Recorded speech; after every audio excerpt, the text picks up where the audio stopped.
ఆగండి ఆగండి ఆగండి, టెన్షన్ పడకండి. అసలు ఇల్లు ఎవరిది? గౌతమి నీదా? కొత్తిల్లు కొన్నావా? అసలు ఏం జరుగుతుంది? పూజ ఎందుకు ఇక్కడ పెద్ద చేయకుండా చిన్న ఈ ఇంట్లో ఎందుకు చిన్న చేస్తురు? ఇవి గవర్నమెంట్ హౌసెసా? మీ అన్ని కామెంట్స్లకి అన్ని క్వశ్చన్స్కి నేను సమాధానం ఇస్తా, టెన్షన్ పడకురి. అవును, ఇవి గవర్నమెంట్ హౌసెసే.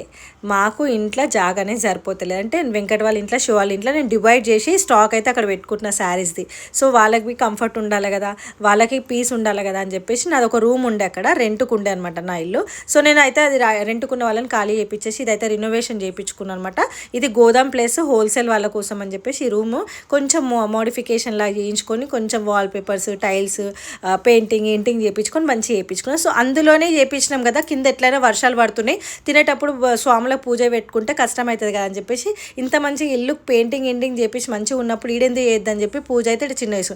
దానికి బి డౌట్లు, ఇందాక ఎవ్రీ ఇయర్ పెద్ద చేస్తారు, ఇయర్ చిన్న చేస్తారు అంటే పెద్దగా చిన్నగా అని కాదు, పూజ మంచిగా చేసినామా లేదా అనేది